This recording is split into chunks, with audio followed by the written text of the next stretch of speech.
সবচেয়ে খারাপ সময়ের মুখোমুখি ইসরায়েল। যুদ্ধ শুরু হলে দখলদার সেনারা মারাত্মক ক্ষতির মুখে পড়বে। হিজবুল্লাহ। লেবাননের ইসলামী প্রতিরোধ আন্দোলন হিজবুল্লাহ মহাসচিব সায়েদ হাসান নাসরুল্লাহ হুঁশিয়ারি উচ্চারণ করে বলেছেন, যদি ইহুদিবাদী ইসরায়েল লেবাননের বিরুদ্ধে সর্বাত্মক যুদ্ধ শুরু করে তাহলে প্রতিরোধ যোদ্ধারা মারাত্মক ধ্বংসাত্মক জবাব দেবে এবং দখলদার সেনারা মারাত্মক ক্ষতির মুখে পড়বে। হাসান নাসরুল্লাহ গতকাল বুধবার লেবাননের রাজধানী বৈরুতে শোকাবহ আশুরা উপলক্ষে আয়োজিত এক সমাবেশে একথা বলেন।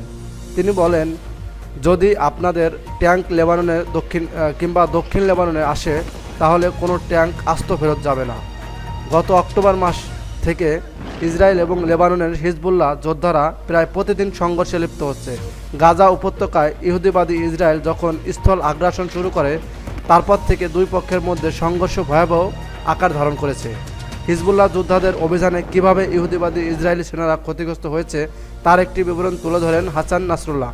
তিনি জানান, হিজবুল্লাহর অভিযানে এ পর্যন্ত ইসরায়েল ৯,২৫৪ জন হতাহত হয়েছে, যার মধ্যে অনেক কর্মকর্তা এবং সাধারণ সৈনিক রয়েছে।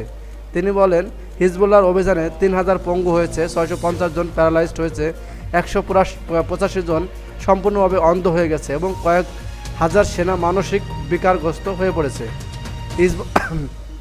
হিজবুল্লাহ নেতা বলেন, যতক্ষণ পর্যন্ত গাজা উপত্যকায় ইহুদিবাদী ইসরায়েলের আগ্রাসন অব্যাহত থাকবে ততক্ষণ পর্যন্ত লেবাননে আমাদের ফ্রন্ট সক্রিয় থাকবে।